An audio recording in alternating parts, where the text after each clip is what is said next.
choisir un titre.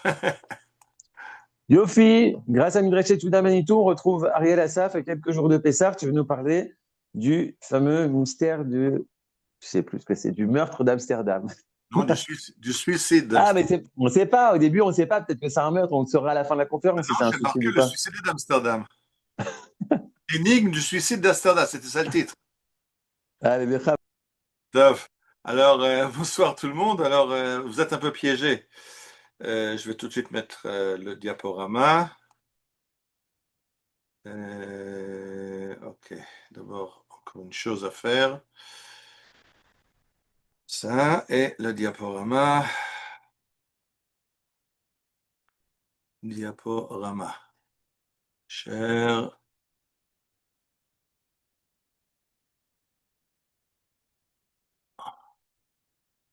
Et, ok, on peut y aller. Cher. Ok, encore deux réglages ici. Hide. Et disable. Bien, alors on est parti, c'est bon.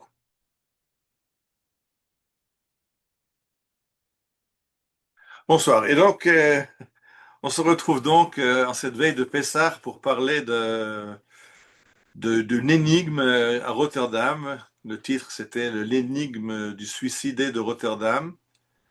Moses Shapiro, un génie ou un maître faussaire. Là, je vous piège un petit peu parce que ceux qui veulent comprendre pourquoi j'ai fait une conférence de ce type-là juste avant Pessah, il faudra attendre la fin de la conférence pour comprendre pourquoi j'ai choisi ce sujet juste à la veille de Pessah. En tout cas, commençons par la fin. Dans le registre de la police de Rotterdam du 9 mars 1884, on voit la chose suivante. Après qu'il ait été découvert au bureau de la pension Vickers au Bunges Hotel de Willemsburg qu'un client ne sortait pas de sa chambre depuis avant-hier soir et que la porte était encore fermée, l'inspecteur de police Gerald Putman Kramer est entré pour vérifier. Donc il y a une auberge à Rotterdam où il y a un mystérieux visiteur qui ne sort pas de la chambre.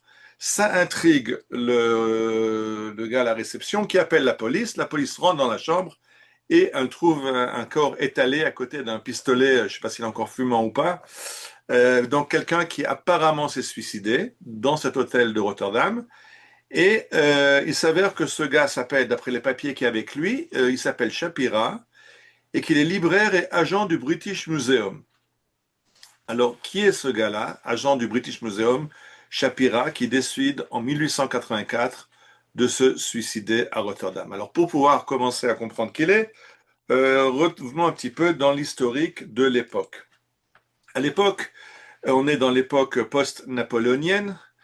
Napoléon Bonaparte, dans sa campagne du Levant, a remis à l'ordre du jour l'intérêt pour le Levant. Depuis la croisade, le Moyen-Orient n'a pas intéressé grand monde, mais quand Napoléon fait sa campagne en Israël, il va amener avec lui des savants. On se rappelle qu'on a trouvé la pierre de Rosette et Champollion qui déchiffre les hiéroglyphes en Égypte, c'est suite à cette campagne de Napoléon. Il y a aussi un cartographe qui suit Napoléon qui s'appelle Pierre Jacotin et qui va faire une des premières cartes de la région. Vous voyez, la carte, elle est à droite. Vous voyez, Jacotin et sa carte. On voit l'Égypte, on voit le désert du Sinaï, on voit Eretz Israël. Et ce travail a été même gardé secret par Napoléon parce que secret militaire, les cartes, c'est important. Donc la première carte moderne, on la doit à Napoléon. Et à partir de là commence l'intérêt, le regain d'intérêt pour cette région. Les Anglais vont continuer en créant une organisation qui s'appelle le Palestine Exploration Fund, le Fonds d'exploration de la Palestine, qui va être créé donc en 1865 et il va envoyer des archéologues faire de la recherche en Israël. À droite, vous voyez la revue qui publie 4 fois par an sur leur recherche. À gauche, on voit un géomètre qui fait un relevé de terrain et eux aussi vont faire une carte moderne d'Israël. Vous voyez la carte des géomètres anglais à droite avec les distances, etc. Et le journal de Jérusalem Hamelitz annonce à ses lecteurs qu'à Londres, il existe une société pour rechercher et étudier les antiquités de la terre d'Israël. Les responsables de cette société ne sont pas juifs, mais l'amour de Sion est dans leur cœur et la Terre Sainte leur est précieuse. Et donc, il y a cette organisation de ce PIF qui va beaucoup faire avancer la recherche archéologique de la région à la fin du 19e siècle. Alors j'ai dit que depuis Napoléon, il y a un regain d'intérêt pour cette région. Effectivement, le 19e siècle, c'est l'âge du romantisme, et tous les grands écrivains français que vous connaissez, qui se respectent, sont venus en Érythrée. On connaît beaucoup l'histoire de Mark Twain américain, qui est venu, qui a fait un très beau récit de voyage, mais c'est pas le seul. Beaucoup ont fait des récits de leur voyage. De leur voyage. Et parmi les Français, je vous ai cité Volney, Chateaubriand, Lamartine, Nerval, Flaubert, toutes ces figures sont venues en Israël et ont fait un récit de voyage. Il y en a encore beaucoup d'autres, et des savants, et des dessinateurs, et des peintres, etc. Et donc il y a un regain d'intérêt pour tout ce qui se passe dans cette région du Moyen-Orient. Et alors, 1868, c'est la date fatidique. On découvre à l'est du Jourdain, dans ce qui était le Moab de l'époque biblique. Aujourd'hui, c'est la Jordanie, mais la Jordanie, c'est une invention des Anglais, ça fait partie d'Eretz Israël. On retrouve là-bas une stèle, vous la voyez à droite, en basalte noir, la stèle de Mécha. Et cette stèle, elle est incroyable. Pourquoi elle est incroyable? Parce que on trouve un texte qui était écrit en moabite ancien, c'est les mêmes lettres que l'hébreu ancien. Euh, c'est là donc l'écriture qu'on utilisait avant la révolution de Ezra, à l'époque du premier temple, qu'on a retrouvé dans toutes les stèles qu'on trouve en Israël. Et sur sa stèle de Mécha, ça raconte l'histoire du roi de Moab Mécha qui s'est soulevé contre l'occupation des Juifs à l'époque, les rois de la dynastie de Achav qui avaient soumis le pays de Moab, et il y a eu une révolte du roi de Mécha. Et pourquoi c'est tellement intéressant? Parce que ça corrobore une histoire qu'on connaît du Tanakh, de la Bible. Et donc, euh, c'est très intéressant pour des chercheurs, je rappelle que la plupart sont chrétiens, et qui cherchent des corroborations de la Bible dans des textes non bibliques. Et donc voilà qu'un roi dont on sait du Tanakh qu'il s'est soulevé, Mécha, qui s'est soulevé contre Israël, et ben voilà, la stèle raconte sa lutte, sa guerre contre Israël. C'est pas exactement comme c'est décrit chez nous dans le Tanakh, mais il s'agit des mêmes rois, de la même guerre. Chacun, bien sûr, la présente dans sa politique, comme vous entendez aujourd'hui les nouvelles, quand Israël annonce comment on détruit l'Iran, et écouter un peu les annonces iraniennes qui racontent comment ils détruisent Israël. Donc chacun présente les nouvelles comme il a envie de les présenter, mais en tout cas, on a une histoire biblique qui est trouvée dans une stèle ancienne. Si vous regardez, elle est éclatée, vous voyez qu'elle est reconstituée. Il y a des morceaux qui sont anciens, puis c'est une pierre en basalte noire. Et tous les morceaux blancs, c'est des morceaux qu'on a ajoutés, qu'on a reconstitués. Là, on a perdu le basalte d'origine. Mais la question, c'est comment est-ce qu'on a pu reconstituer tout ce qui était inscrit? Et en fait, ça vient du fait que quand les Bédouins vont trouver cette stèle, vous voyez à la droite de la carte, il y a la mer Morte, en Moab, donc on est à Divonne, sur la rivière de Haroer, qui est là, je la montre avec la souris, Divonne, c'est là-bas qu'on retrouve cette stèle, vraiment à l'est de la mer Morte. Et quand elle est retrouvée, elle est proposée par des Bédouins à un pasteur allemand qui est aussi missionnaire et qui est aussi archéologue. À l'époque, tout ça, ça va ensemble. Mais il y a plusieurs autres acheteurs potentiels. Le consul allemand Julius Petermann, le capitaine britannique Charles Warren, le chancelier français, c'est-à-dire le traducteur de la chancellerie de l'ambassade de France en Palestine de l'époque, Charles Clermont-Ganneau. Ces trois-là, donc un Allemand, un Anglais et un Français, se font la bataille. Qui c'est qui va acheter cette stèle? Alors, d'abord, quand il la voit et que tout le monde est intéressé, Charles Clermont-Ganneau, qui est un archéologue, va recopier tout le texte de la stèle. Les Bédouins, eux, quand ils voient que des gens importants, de représentants d'empires européens se battent pour cette pierre, ils disent, bah, ça doit, s'ils la veulent tellement, c'est qu'il y a un trésor caché à l'intérieur. Et ce qu'ils font, ils la font chauffer à blanc, ils versent de l'eau froide et la stèle éclate. Ils espèrent qu'à l'intérieur, il y a un trésor. Il n'y a pas de trésor à l'intérieur, il n'y a pas d'or à l'intérieur, mais le fait que Clermont-Ganneau avait recopié le texte a permis ce que vous avez vu à droite tout à l'heure, c'est-à-dire que bien qu'il manque une partie de la pierre, alors on a reconstitué, mais on avait l'écriture, on a pris ce que Charles Clermont-Ganneau avait copié, et aujourd'hui vous pouvez le voir au Louvre, puisque c'est le Louvre qui a réussi à acheter cette stèle. Et oui, ils sont pas au programme de la rendre pour l'instant, ni à nous, ni aux Jordaniens. Les Européens ont volé beaucoup d'antiquités dans la région, sans penser à les rendre. Il y a qu'Israël à qui on demande de rendre des antiquités juives qui ont été prises dans des zones où il y a des Palestiniens qui voudraient une indépendance et qui nous demandent à l'ONU de restituer les antiquités palestiniennes. Vous avez compris, je rigole, que c'est les antiquités juives qu'on a retrouvées en Judée-Samarie. En tout cas, on peut donc aller voir ça au Louvre. Et donc, il faut comprendre qu'il y a eu deux empires qui ont été lésés dans l'histoire. C'est les Allemands et les Anglais qui ont eu dans l'os, puisque c'est les Français qui ont acquis la stèle. Alors là, on arrive maintenant à ce fameux Moshe Shapira, dont on a lu au départ qu'il s'est suicidé en 1884 à Rotterdam. Mais commençons l'histoire au début. Il est né en 1830 à Kamenitz-Podolski, euh, et à l'âge de 25 ans, il va suivre son père. Son père était déjà monté en Eretz Israël, et lui aussi décide à 25 ans de monter en Eretz Israël. Seulement, en route, eh bien, il va se convertir au christianisme, pour avoir la nationalité prussienne qui va l'aider à s'installer en Israël.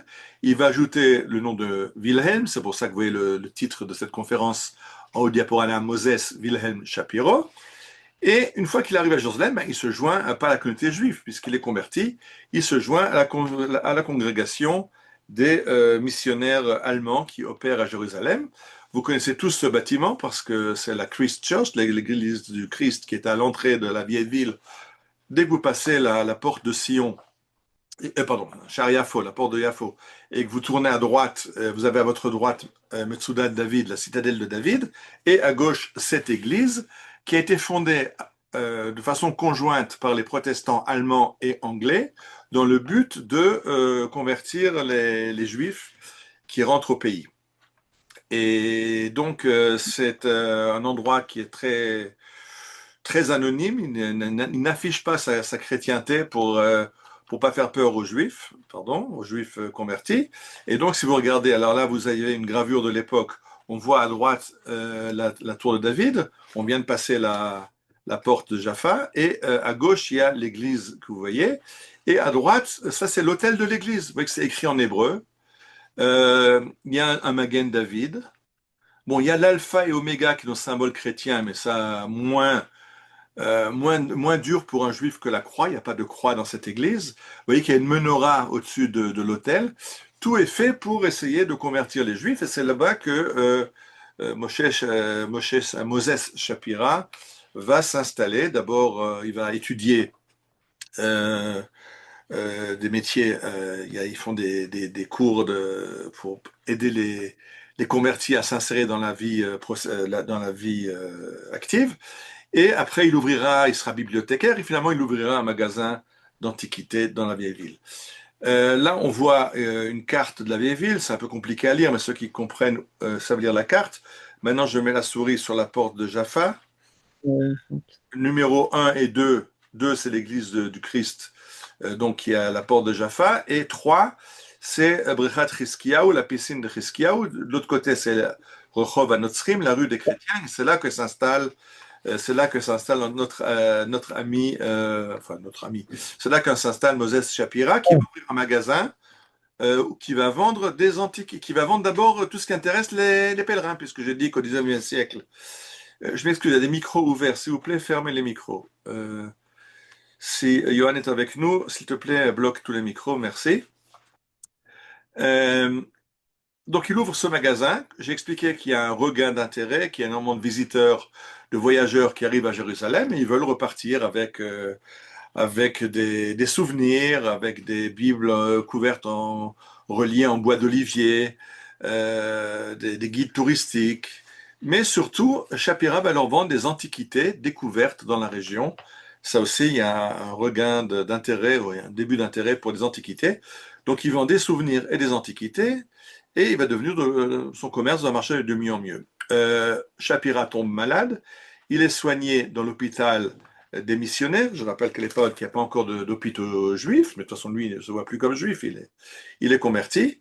Et quand il est à l'hôpital des sœurs diaconesses, eh ben, il rencontre une infirmière, il tombe amoureux et il épouse cette sœur diaconesse, Rosette Lequel, qui devient sa femme et qui lui donnera 2 enfants. Donc, elle est d'origine allemande.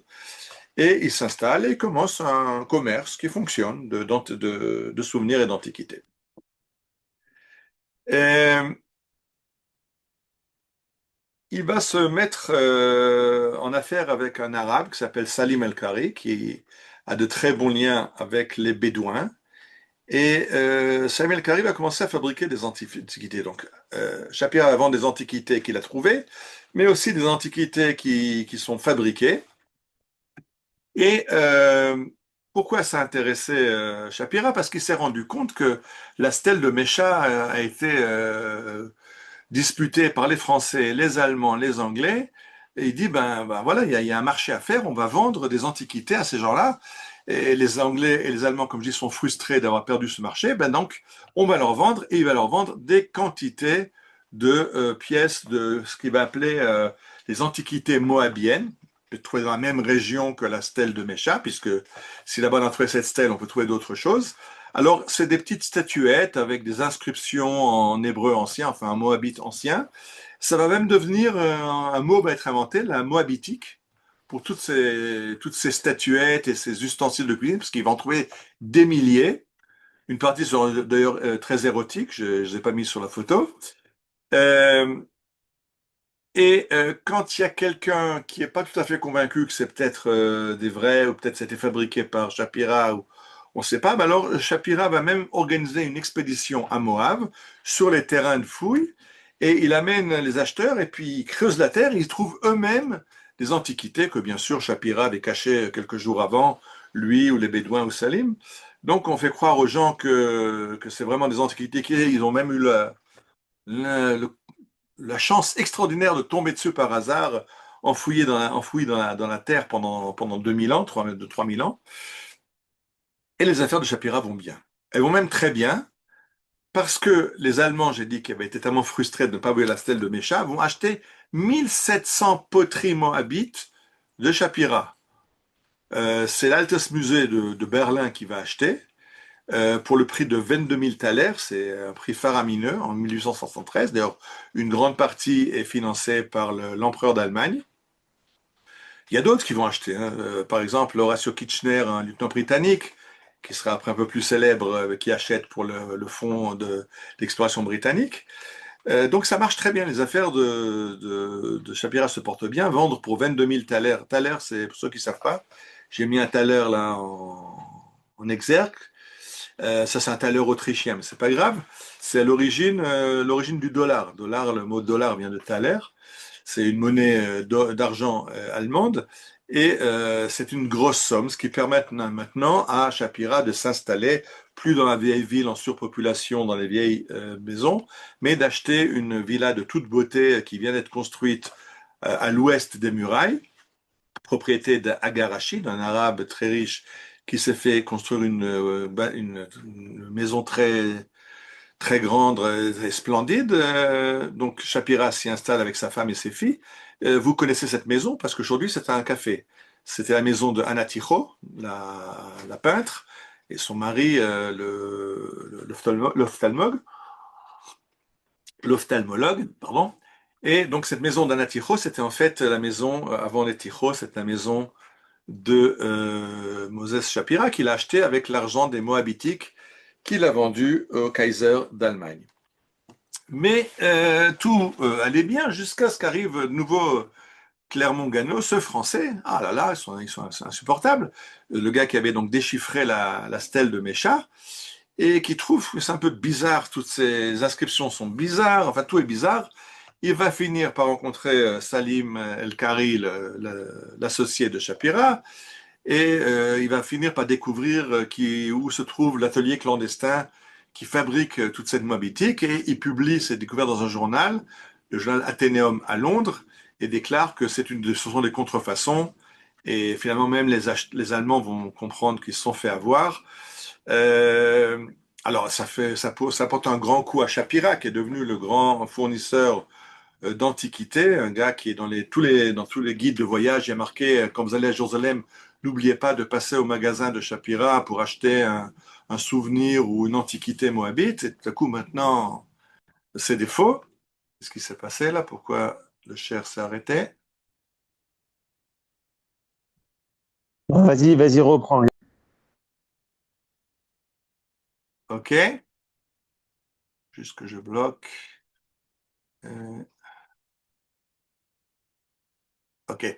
Et donc, Shapira va réussir à convaincre tout le monde que lui aussi a été trompé par Salim El-Khari et que c'est vraiment, non, c'est du vrai. S'il y a eu du faux, il s'en excuse, c'est pas sa faute, c'est son associé arabe qui l'a trompé.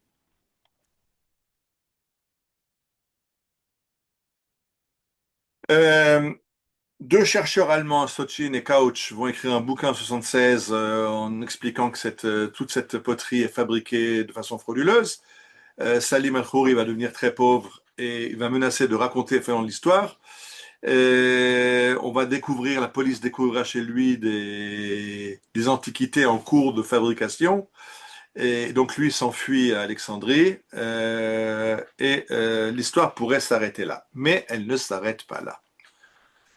D'abord, Salim Al-Khari, il se présente comme interprète, guide-interprète, quand il y a des touristes qui viennent. On voit à droite ce qu'on appelle à l'époque un dragoman, c'est un guide-interprète qui vous fait découvrir l'Orient, mais qu'il a un sabre et qu'il a un fusil, parce qu'il est aussi votre garde du corps. Et il accompagne un visiteur à Jérusalem qui s'appelle Avram Shalom Yehuda. Et quand il montre les antiquités moabites qu'il propose à Avram Shalom Yehuda, ça fait tilt. Il se rappelle le scandale de Shapira.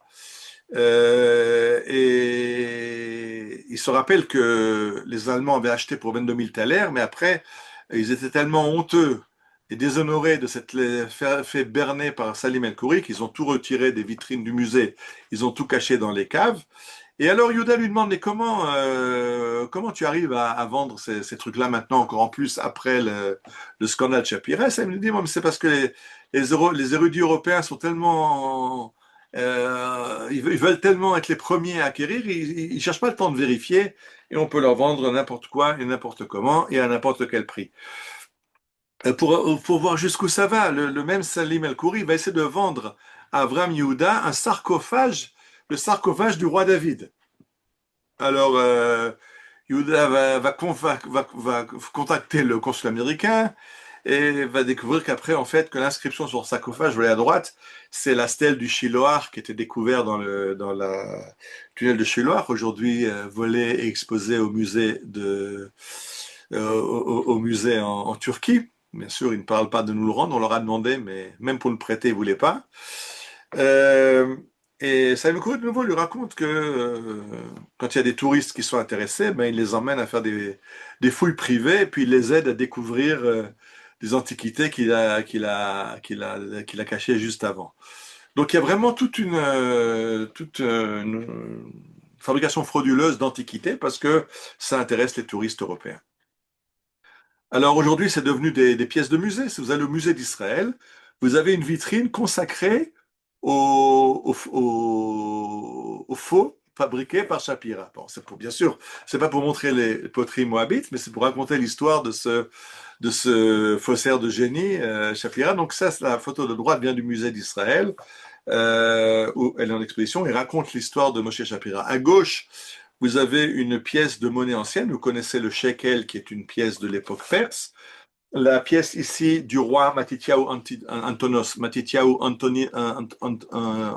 Antoninus Basileos, donc le roi Matityahu Antigonos. C'est une pièce que j'ai demandé à l'AI de me fabriquer. Vous voyez que Ça ressemble beaucoup à la pièce que vous connaissez, vous avez dans votre porte-monnaie la pièce de 10 agourot, qui est la pièce de Matithyahu Antigonos avec une menorah. Et je lui ai demandé à l'AI d'imprimer sur la pièce 200 ans avant l'ère chrétienne. Bon, bien sûr qu'il n'y a pas de pièce à l'époque où il y a marqué 200 ans avant l'ère chrétienne, mais c'était pour raconter justement on peut vendre n'importe quoi aux touristes affamés d'Antiquité. Alors maintenant que Shapira est brûlé avec les Moabitiques, on a compris que c'est du faux, ben, il va se retourner et il va aller faire une tournée au Yémen. Il y a une communauté de juifs très ancienne au Yémen. Il va aller, bien sûr, il va se présenter aux Yéménites comme un rabbin de Jérusalem. Il ne va pas leur dire qu'il est converti au christianisme. Ils vont bien sûr le recevoir comme un roi. Et il va se procurer là-bas un rouleau du livre de Jérémie à Tzana au Yémen. Donc, il trouve un rouleau de Jérémie très très ancien. Et il le présente à un chercheur allemand, Schulz, qui veut l'acheter, mais finalement il se rend compte qu'il y a déjà un collectionneur privé qui l'a devancé, le colonel Campbell. Et de nouveau, il y a Sotzin, vous vous rappelez, c'est lui qui avait dit que la moabétique c'était du faux. Il se demande est-ce que ce rouleau est vraiment véritable. Surtout qu'à l'époque, on n'avait encore retrouvé aucun manuscrit biblique très ancien. On ne pensait pas qu'un parchemin pouvait tenir le coup de 2000 ans. Donc, il dit c'est pas possible, c'est certainement encore une forgerie, encore un faux de Shapira.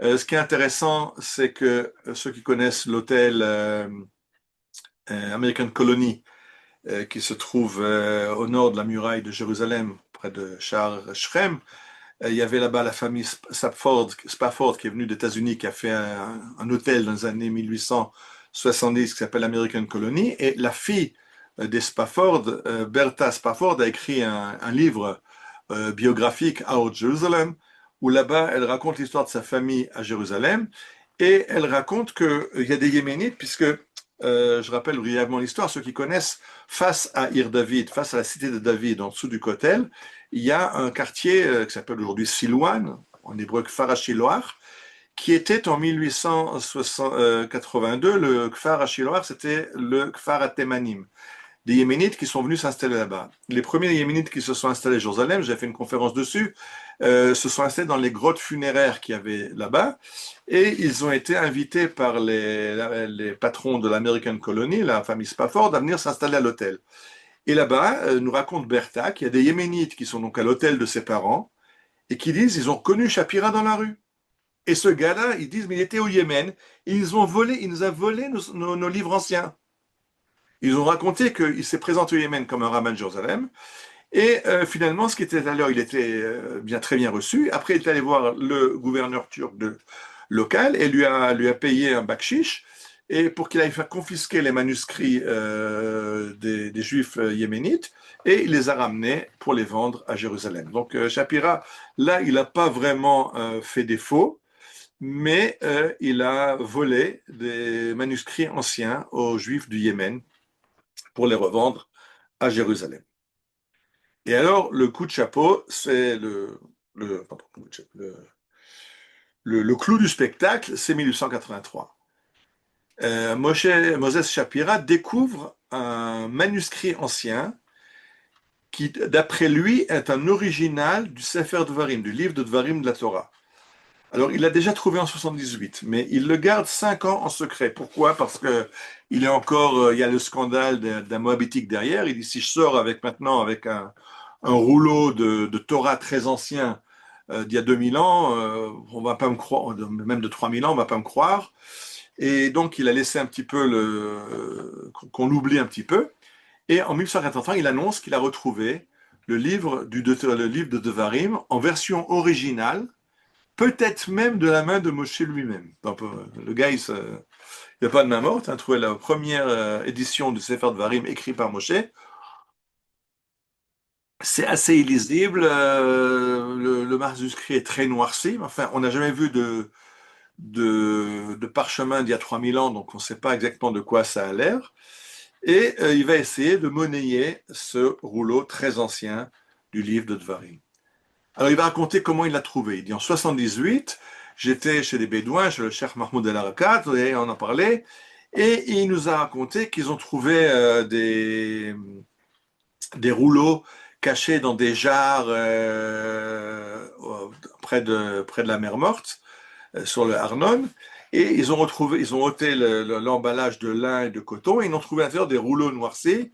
Il y en a un des Bédouins qui a pris ça chez lui et c'est apparemment quelque chose qui lui a porté bonheur parce que depuis, son cheptel augmente et la bracha est dans sa maison. Donc ça doit être quelque chose de magique qui amène la parnassa et la bracha. Et, et donc ça, c'est le récit de Shapira, comment il a retrouvé ce, ce rouleau. Les Bédouins l'ont trouvé par hasard dans une grotte du désert à côté de la mer Morte. Il va donc intéresser les Anglais maintenant. Il va d'abord chez les Allemands, mais disons que les Allemands sont un petit peu refroidis après l'histoire de la Moabitique et qu'il les ait ridiculisés pour leur avoir vendu pour 22 000 thalers des antiquités fabriquées maison. Donc, les Allemands n'en voulant pas, il va aller chez les Anglais. Et il propose au British Museum ce parchemin pour la somme d'1 million de livres sterling de l'époque. Ça fait environ 150 millions de dollars au prix actuel. Et en attendant que le musée se décide, il permet au musée d'exposer deux bandes, parce qu'en fait, le rouleau, il vient en 15 bandes séparées. Le musée en présente deux et la foule vient, des milliers de gens viennent voir ce manuscrit le plus ancien du monde de la Bible. Même le Premier ministre anglais, pardon, William Gladstone, j'ai dit américain, je me suis trompé, anglais, va venir voir au British Museum ces rouleaux. Et le musée demande à un expert, Christian David Ginsburg. J'ai pas fait de recherche sur lui, mais quand je vois le nom Christian David Ginsburg, c'est apparemment aussi un juif converti, parce que David Ginsburg, c'est vraiment un non-juif, et Christian, c'est moins un non-juif, donc je pense que c'est encore quelqu'un qui s'est converti pour pouvoir aller à l'université et monter dans la hiérarchie. Et, et finalement, Walter Feit va décider que le cuir paraît ancien, mais il est bizarre, la coupure a l'air bizarre, et il finit par penser que c'est des faux, et ils vont refuser donc de payer le million de livres sterling que Shapira a demandé. Alors, revient quelqu'un que nous connaissons déjà, Charles Clermont-Ganneau, qui lui est un ennemi de longue date de Shapira, depuis l'histoire de la stèle de Moab et après, non, pas la stèle de Moab, des Moabitiques. Et lui demande le droit de lire le texte et annonce déjà le lendemain que ce sont des faux inventés de toutes pièces. D'abord, si vous regardez, ça c'est une copie, un facsimile de ce rouleau. Il est écrit en hébreu ancien. Ça, c'est quelque chose dont on en parlera après, mais on n'a jamais retrouvé de rouleau biblique écrit en hébreu ancien. Mais bon, à l'époque, on n'a encore rien retrouvé, donc on ne peut pas comparer. Aujourd'hui, on a déjà retrouvé pas mal de choses. On sait que les rouleaux qu'on a sont tous en hébreu avec la calligraphie moderne. Là, Shapira l'a écrit dans la calligraphie ancienne et le premier verset, c'est Ele Advarim Asher Diber Moshe. C'est vraiment le début du livre de Devarim. En tout cas, Clermont-Ganneau décide que c'est un faux. Et il faut se rappeler une chose, c'est qu'on n'a pas encore découvert de rouleau ancien. Et une des raisons principales de dire que c'est un faux, c'est que c'est pas possible qu'un manuscrit se conserve des milliers d'années. Donc c'est pas possible, c'est obligatoirement ça doit être un faux. Et donc le magazine Punch va publier une caricature. Vous voyez à droite Ginsburg, donc qui est l'expert anglais qui attrape Shapira avec la plus belle caricature antisémite, avec son nez crochu. Et vous voyez que de la main, il y a encore de l'encre, de l'encre qui coule de sa main droite, l'encre du faussaire qui a servi à écrire ce faux du livre de Dvarim. Et par dérision, ils appellent Shapira Mr. Sharp Ira. Euh, le 23 août, Moses Shapira écrit au docteur Ginsburg qu'il ne pourra pas survivre à la honte du fait qu'on lui a dit que c'était un faux. Voilà, à droite, vous voyez la lettre qu'il écrit Dear Mr. Dr. Ginsburg, you have made a fool of me. Vous m'avez entièrement détruit et je ne peux plus. Et le 9 mars 1884, on le trouvera suicidé dans sa chambre de l'hôtel de Rotterdam. C'est par ça qu'on avait commencé. Donc il a tout perdu, il a perdu sa crédibilité, il a perdu sa richesse et il décide de mettre fin à ses jours. L'histoire aurait pu finir ici, mais elle ne finit pas là. Parce que la grande preuve de Clermont-Ganneau, de Ginsburg, que c'est un faux, c'était sur le fait qu'on n'a jamais retrouvé de manuscrits aussi anciens et que les coupures avaient l'air droites et pas droites. En fait, ce qu'ils ont pensé, c'est que comme il avait revendu avant des rouleaux anciens du Yémen, qu'il avait pris des rouleaux des Yéménites, qu'il avait découpé des bandes de bandes, qu'il avait effacé l'écriture et qu'il avait recopié l'écriture par-dessus. Et alors, voyons voir ce qui se passe d'abord avec ce rouleau, le fameux rouleau qu'il a essayé de vendre au British Museum pour 1 million de livres sterling. Sa veuve en possède au moins une partie et elle l'envoie à un chercheur allemand du nom de Schlottmann.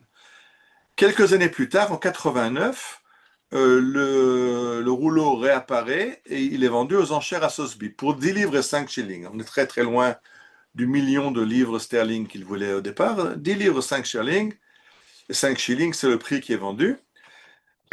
Il y a après, on trouve encore un rapport qu'un certain Dr. Philip Brooks Mason l'a exposé lors d'une conférence en 89 et depuis le manuscrit disparaît.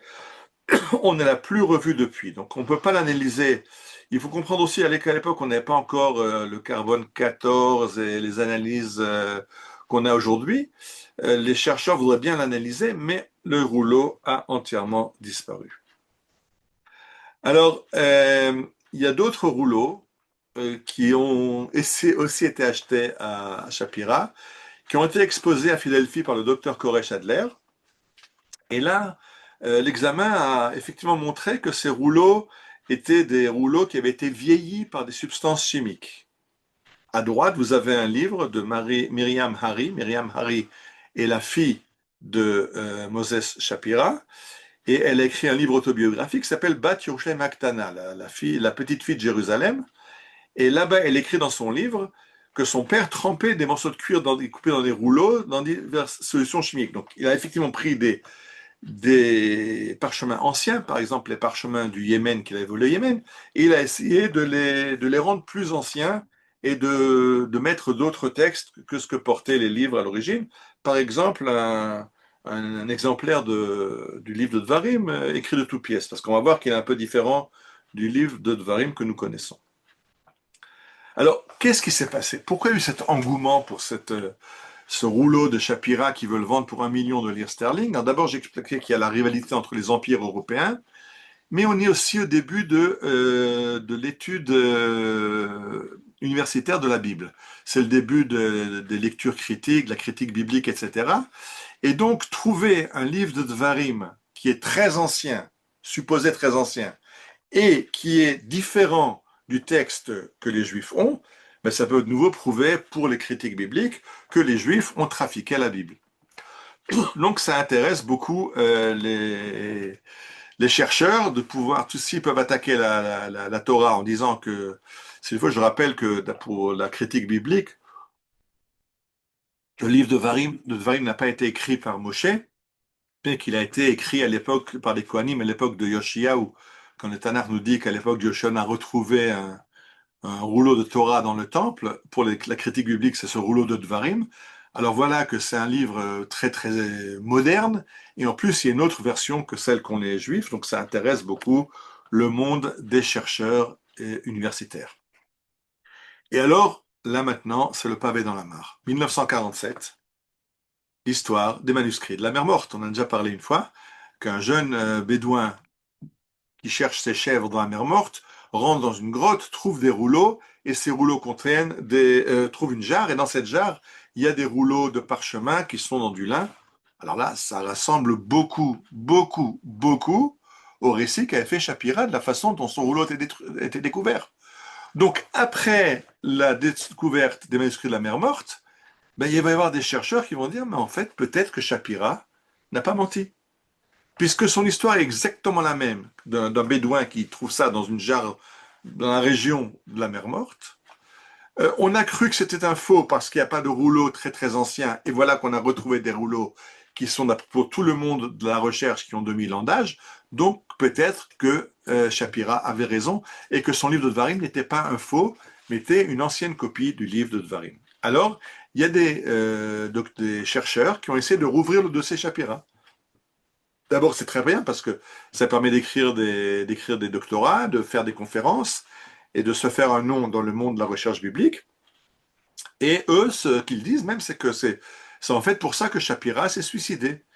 C'est pas à cause de la honte du fait qu'on a découvert que c'était un faussaire, mais il est mort de dépit qu'il ait trouvé le rouleau de la Bible le plus ancien et que personne ne l'ait cru. C'est ça qui l'a détruit. Alors, il y a beaucoup aujourd'hui de chercheurs qui pensent ça. Il y a eu beaucoup, vous cherchez en ligne, il y a des dizaines de conférences, il y a des doctorats, il y a des livres qui ont été écrits sur ce livre de Dvarim, qui ont analysé le livre de Shapira, parce qu'il est très intéressant ce livre. D'abord, dans les 10 commandements qui sont, comme vous savez, dans le livre de Dvarim, il y avait les 10 commandements dans le livre de Shemot, il y a les 10 commandements dans le livre de Dvarim, mais dans le livre de Shapira, il y a un 11e commandement. Tu ne haïras pas ton frère dans ton cœur, je suis de Dieu ton Dieu. C'est pas chez nous, c'est chez Shapira. Euh, les 10 commandements sont tous à la première personne. Il n'y a pas marqué dans Dieu qui a créé le ciel et la terre, il y a marqué j'ai fait le ciel et la terre, comme si c'est Dieu qui parle. Donc il y a des changements dans le texte, et surtout il n'y a aucune mitzvah dans ce texte. Toutes les mitzvot qui sont dans le Sefer Devarim, Parshat Shoftim, Parshat Kitetse, elles manquent dans le livre de Shapira. Alors là, c'est formidable pour les chrétiens, parce que regardez comment réagit un chrétien, dans un chat sur une des conférences au sujet de ce rouleau. Époustouflant article, merci. Fabuleux d'imaginer qu'il existe peut-être encore un texte source de Deutéronome et dramatique d'imaginer qu'on a pu le perdre et conduire au suicide celui qui a retrouvé. Et comme chrétien, j'avoue que s'il nous restait de la loi de Moïse que les 10 commandements et que toutes les autres lois de Deutéronome et Lévitique pouvaient être considérées comme des ajouts des Lévites, ça ne causerait pas une peine immense. Effectivement, puisque le christianisme a annulé toutes les mitzvot de la Torah, Paul a dit que c'est pas bien, faut pas faire des mitzvot. Et bien voilà que on a trouvé un rouleau de la Torah de Dvorim où les mitzvot n'y sont pas, à part les 10 commandements. Donc ça renforce de nouveau, ça aide les critiques bibliques qui peuvent dire que les Juifs ont truqué la Bible. Ça renforce certaines lectures chrétiennes de la Bible. Et c'est pour ça que le débat continue. Alors, il y a énormément de bouquins. Pour préparer cette conférence, je me suis essentiellement servi du livre qui est à droite, Socher Amgilot, le marchand des rouleaux. Mais ça, c'est un livre de recherche sur l'histoire, qui essaie de trouver l'historique de l'histoire du scandale Shapira. Et, quand j'étais chez mon fils la semaine dernière, il m'a donné un livre romancé que Cheres Anishbar, comme Le pot cassé de Shulmeit Lapid, qui est l'histoire de Shapira, mais en roman. J'ai pas eu le temps de le lire. Euh, à gauche, c'est un livre qui a été publié, The Hunt for the World's Oldest Bible, donc la recherche, la chasse au trésor de la plus ancienne Bible. Donc, énormément de livres ont été publiés. Il y en a encore beaucoup d'autres. J'ai pas mis. J'ai beaucoup, beaucoup de conférences en ligne. Alors, attention, parce que cette histoire est une histoire de faussaire. Il faut se rappeler. Alors, le livre de Dvarim, il est très, très différent du nôtre. Donc, apparemment, c'est lui aussi un faux.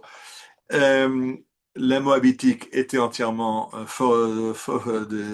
fabriquée par Shapira et ses acolytes. Alors, attention au fait que moi j'ai demandé à AI, ben, tu sais quoi, fais-moi une bande sonore pour accompagner cette conférence. Alors, moi, je vous montre les propositions de l'intelligence artificielle. Moses vivait sous le soleil ardent, cherche les secrets du temps. Professeur à la Sorbonne, dans le sable son rêve résonne. Alors, ça, c'est l'AI, donc avec toutes les conneries du AI. Par exemple, professeur à la Sorbonne, Moses Shapiro n'a jamais mis les pieds à la Sorbonne. Je ne sais pas s'il savait le français.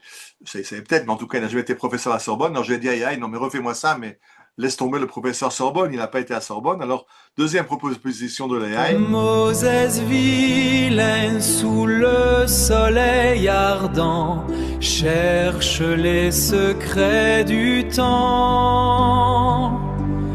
Dans le sable son rêve résonne, Shapira le fausseur d'antiquité. Alors voilà, dans le sable résonne Shapira. Alors, à l'époque, il a quand même fallu qu'il travaille pour faire ses antiquités moabitiques là dans son atelier. Aujourd'hui, regardez comme c'est facile de faire du faux. Là, j'ai fait en 5 minutes, je vous ai fait 2 chansons entièrement inventées par mon ordinateur. Moses vilain. J'ai demandé à l'ordinateur aussi de me faire encore deux photos de moi. À droite, là, en train d'engueuler Macron à l'Élysée. Mais là, il m'a dit non, il m'a dit je prends la photo de dos pour mettre un énarque qui peut être n'importe qui. Il faut quand même pas aller trop loin. Donc Léa, il a peur d'être poursuivi apparemment. Il a quand même marqué Élysée sur la table pour qu'on sache qu'on est à l'Élysée. Mais Macron, non, c'est vu de dos. Alors, j'ai pas réussi à l'engueuler. Comme vous voyez à gauche, là, je suis poursuivi par une baleine bleue au Groenland. Donc, faire du faux aujourd'hui, c'est facile. Donc, c'est pas qu'on a fini. C'est pas qu'on arrête de faire des faux comme a fait Shapira. Au contraire, maintenant, on peut faire ça. On fait ça à grande échelle. On a les outils pour les faire facilement. Chacun peut faire ça à la maison. Et j'arrive à la raison pour laquelle j'ai choisi de programmer cette conférence juste avant Pessah. Vous avez sur la photo en haut à gauche, vous avez des rabbins qui discutent de Torah dans une yeshiva. J'ai bien aimé cette photo, je ne sais pas d'où elle vient, mais... Ah oui, elle vient de AI, bien sûr. Ah oui, j'ai commencé avec AI, parce qu'il m'a mis des rabbins qui ont l'air plutôt charédim, mais il a mis un beau drapeau d'Israël au fond de la salle. Donc je pense que AI dit si c'est des rabbins, ben automatiquement ils sont sionistes, c'est des juifs. Donc il y a un drapeau d'Israël.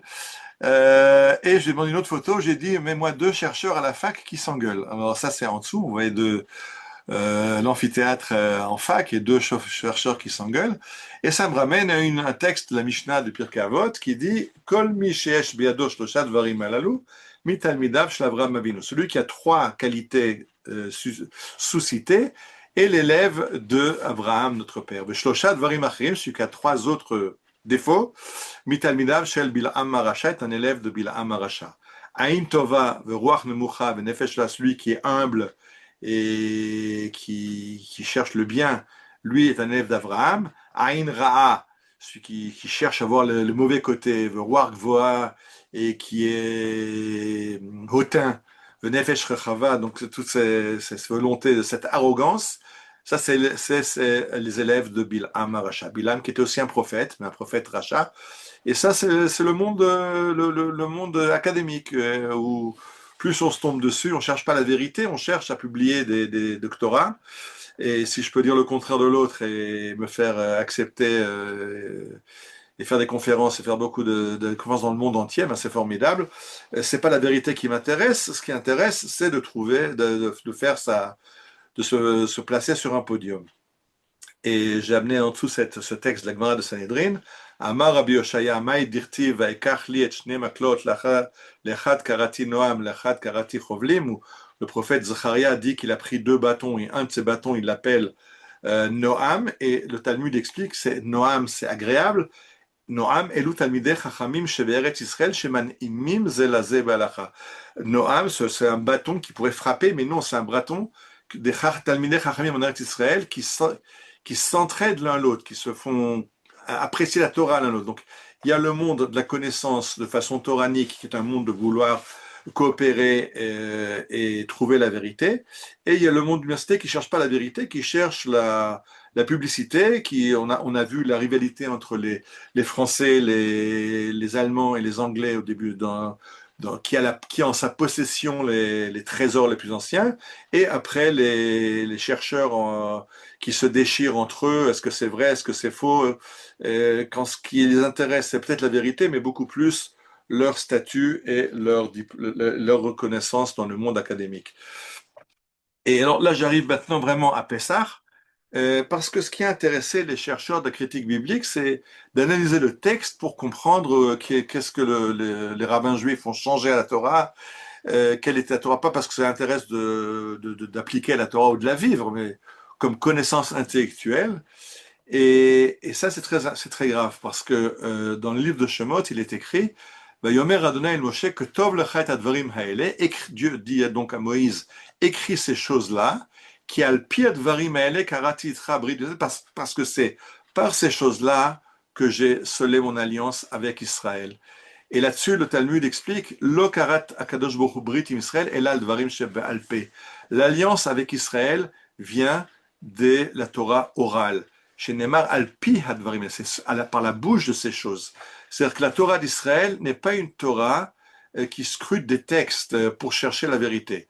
Ce que fait le monde académique de prendre des rouleaux et de comparer le rouleau 1 et 2 et qui a dit et comment dit et qui a truqué, c'est une Torah qui cherche dans l'archéologie des vieux textes, analyser des vieux textes. Or, la Torah d'Israël est une Torah orale qui amène une parole vivante. Manitou, cette conférence est sous l'égide de Medreshet Manitou. Manitou qui disait ce n'est pas parce que c'est écrit que c'est vrai.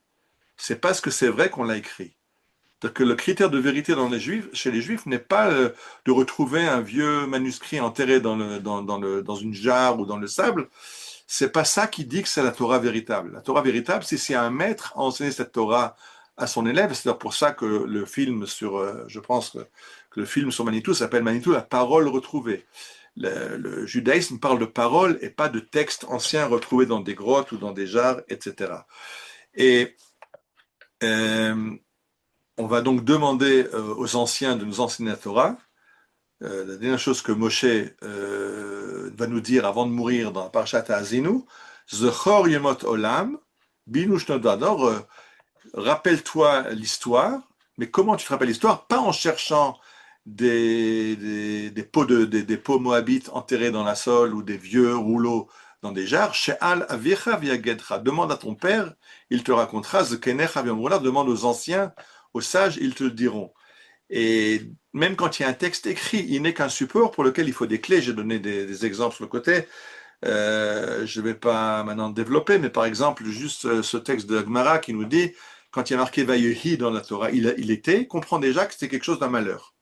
Si la Torah dit Vayehi, c'est un malheur. Si elle est marquée Vehaya, elle annonce quelque chose de bonheur. Donc le texte n'est qu'un support, mais si tu n'as pas les clés de lecture du texte, le texte ne te donnera pas la vérité. Il faut savoir lire le texte, et la vérité, elle passe par la parole, par l'enseignement oral. Comment on dit la parole en hébreu? Dibour. Comment on dit la bouche qui émet cette parole? P. Le mot Pessah, la fête de Pessah, c'est Pessah, la bouche qui raconte. Et effectivement, la bouche raconte. Et la mitzvah de Pessah, Vehi gadta levincha. Tu raconteras à ton enfant. On ne demande pas à Pessah aux enfants de prendre un livre et de lire un livre. On ne va pas faire des discussions, on ne va pas analyser un texte écrit, on va raconter une histoire. C'est comme ça que la Torah se transmet de génération en génération, ou par une parole, ou par des actes. Il faudra poser les tefilines, et alors tu te rappelleras de la sortie d'Égypte. Dès qu'on se rappelle la sortie d'Égypte, ou parce que notre père nous le raconte, ou notre rabbin nous le raconte, ou parce qu'on fait un acte qui nous raconte. Vous voyez sur l'image centrale, vous voyez le pharaon qui a un cobra sur la tête, et nous, ce cobra avec sa queue, elle s'enroule sur le bras, et on l'est sur la tête. Mais c'est les tefilines qui racontent la sortie d'Égypte. Ou alors, Vegata Levincha, on raconte à l'enfant.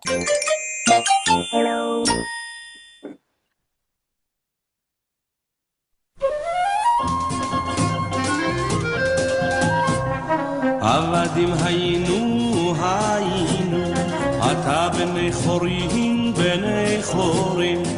עבדים היינו, אתה בני חורים. עבדים היינו, אתה בני חורים, בני חורים. עבדים היינו,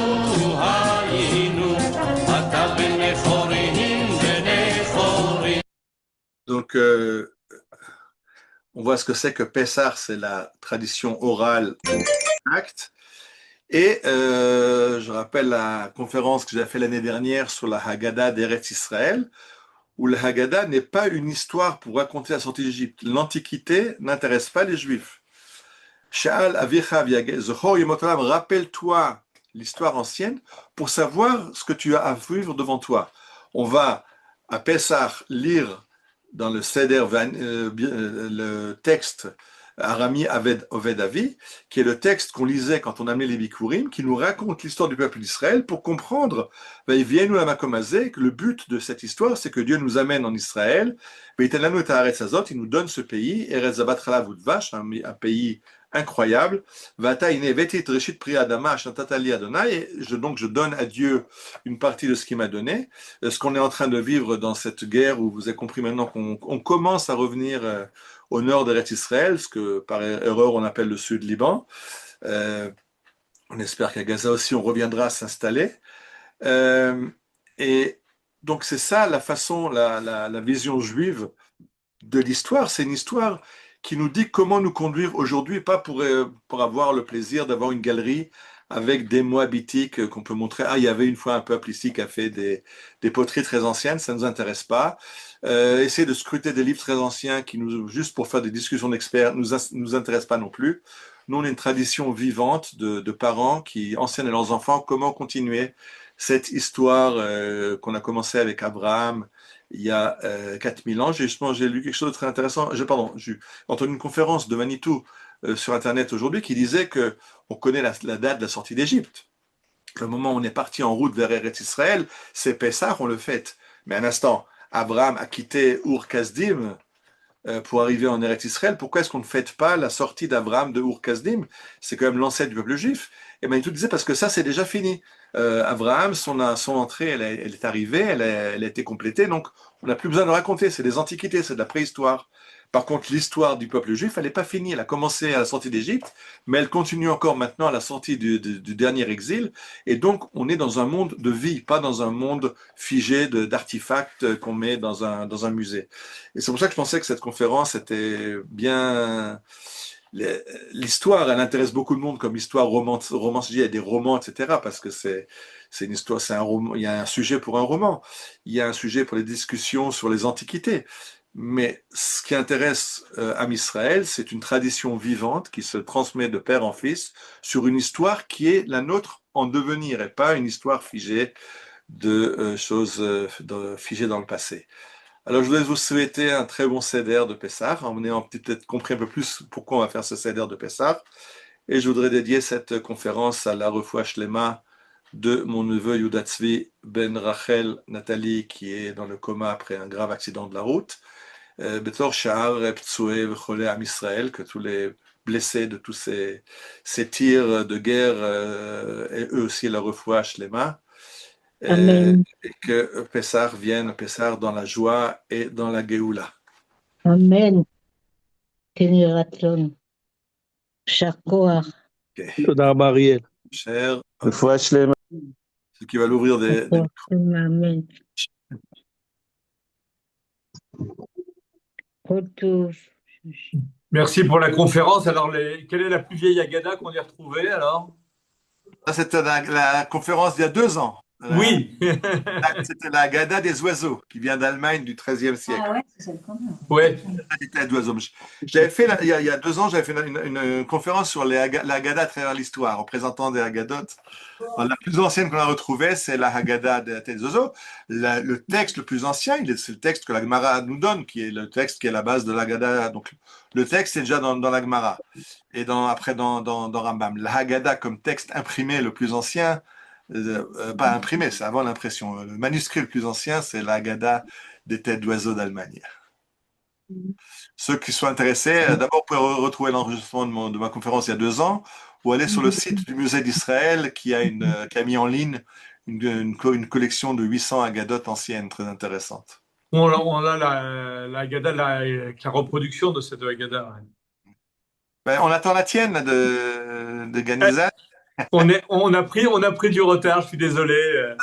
C'est à cause de vos contribuants qui ont pris trop de temps pour écrire ce qu'on aurait demandé. Pas seulement, pas seulement. En tout cas, merci à tous ceux qui ont participé, mais on va la sortir bientôt, j'espère, avant Pessah prochain. Pas cette année, l'année prochaine. Contributeur. Ok, alors, Chag Sameach à tout le monde. חג שמח, תודה רבה. Chag Sameach, Pessah Kashav Sameach.